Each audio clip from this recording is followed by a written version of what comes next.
Le chef de l'État, Emmanuel Macron, a annoncé lundi 12 décembre que la présentation de la réforme des retraites était repoussée au 10 janvier. Ce texte devait être dévoilé ce jeudi 15 décembre par la première ministre, Elisabeth Borne. Mais cette dernière a convaincu le président de laisser encore du temps à la négociation, puisque selon elle, une marge existe. C'est le 11 décembre que ce report a été décidé lors d'une réunion organisée pour faire le point sur la réforme. On s'est rendu compte qu'il y avait un peu de jeu, non pas pour obtenir un soutien des syndicats, mais au moins l'abstention passive de certains d'entre eux, a expliqué un participant à cette session au Figaro ce jeudi 15 décembre. Ce repli tactique, comme l'appellent les proches d'Emmanuel Macron, a laissé augurer des tensions entre le président de la République et Elisabeth Borne.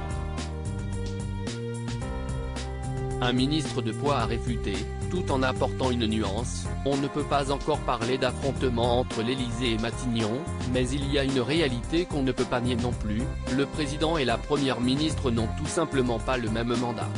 Deux agendas incompatibles. Ce même ministre a ajouté que le chef de l'État avait été élu au printemps pour réformer, tandis qu'Elisabeth Borne a été nommée pour trouver des compromis. Et selon lui, ça n'a rien à voir. Et de conclure auprès du quotidien, la séquence actuelle autour des retraites montre bien la difficulté qu'ils ont à accorder ces deux agendas incompatibles.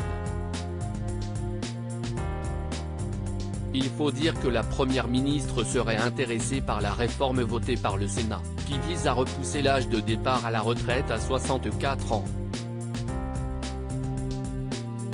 Si Emmanuel Macron n'est pas réfractaire à cette idée et qu'elle pourrait même être un point d'atterrissage selon un ministre, ce dernier a bien précisé que pour la mettre en place, il fallait que les syndicats décident de lâcher du lest. On s'en est pris plein dans la figure pendant la campagne. On ne va pas, sans aucune contrepartie en face, changer nos plans, a-t-il averti. D'Elisabeth Borne qui souhaite adoucir un peu la réforme à Emmanuel Macron qui ne veut pas faire de compromis seul, le duo n'avance donc pas forcément main dans la main. Article écrit en collaboration avec 6 médias Crédit Photo, Aurélien Maurice Arpoul.